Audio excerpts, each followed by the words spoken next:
Pernah ada seorang ya, saya tidak sebut namanya. Rumah saya dengan masjid kurang lebih 300 meter. Rumah seorang tersebut hanya 100 meter. Tapi kenapa kalau subuh saya lihat dia jarang turun ke masjid untuk sholat berjamaah. Kalau maghrib sama isya sih ya, zuhur asar ya, tidak masalah. Yang jadi masalah kan subuh ini. Setelah dalam dialog tertentu ada kalimat keluar, gini loh, saya jarang ke masjid subuh itu. Rumah saya itu terlalu dekat dengan masjid, jadi suara azan itu lewat ke jauh. Nah, sampailah ke rumah Pak Azroi azan itu. Makanya Azroi tidak pernah ketinggalan salat subuh. Saya sering ketinggalan. Waduh, ini masuk akal juga. Akhirnya saya ajak ketaruhan ya. Nah, mohon pertolongan Allah. Saya minap di rumah sampean 1 bulan. Tukar rumah ceritanya. Kamu minap di rumah saya. Tapi karena Allah saja ingin bertaruh itu di hadapan Allah. Apa benar gitu bahwa suara azan itu lewat rumah Anda? Tapi jangan tukar istri, rumah aja sebentar. Nggak berani juga. Kenapa? Alasan itu fiktif. Alasan itu tidak bisa dipertanggungjawabkan. Kalau betul-betul kita sungguh, sebelum azan kita sudah bangun. Sebelum tidur kita sudah minta kepada Allah, ya Allah bangunkan aku jam sekian, karena aku mau tahajud, aku mau, kalau mau puasa, mau sahur juga, kemudian mau berangkat ke masjid, mau di shop pertama, ngomong sama Allah. Ini kayaknya jarang berkomunikasi dengan Allah. Bahkan sholat aja jangan-jangan hanya karena ini ritual saja, ya, tidak terhayati. Akidah, mari kita perbaiki atau tingkatkan akidah menjadi akidah yang benar. Ya. Yang kedua tentunya niat dan minat untuk mengatasi masalah tadi kurang, sangat lemah. Nah, saya ingin membangkitkan semangat itu.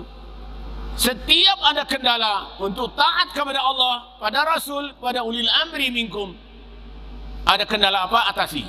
Jangan sampai gara-gara masalah itu kita jadi tidak taat. Alasan yang tidak syar'i tidak akan diterima di sisi Allah. Rasulullah sholat berjamaah sampai dipapah. Dari kamar beliau yang nempel di masjid dipapah supaya ikut sholat berjamaah. Kita sampai di mana kesungguhan kita?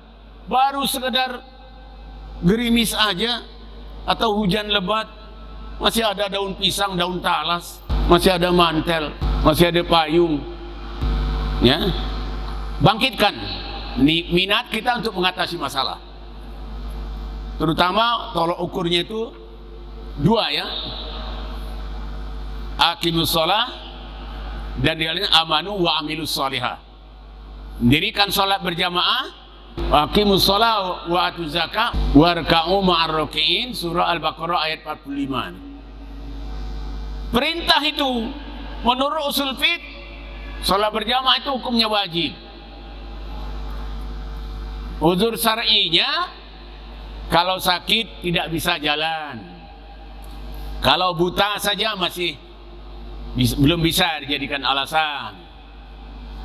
Hujan lebat masih bisa diatasi dengan payung. Walaupun Rasulullah memberi kelonggaran, shallu fi buyutikum. Tapi bukan berarti dosa kalau ke masjid.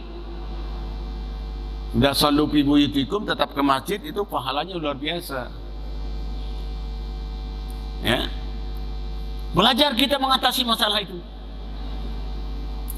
Memang tidak bisa sekaligus. Berlatih.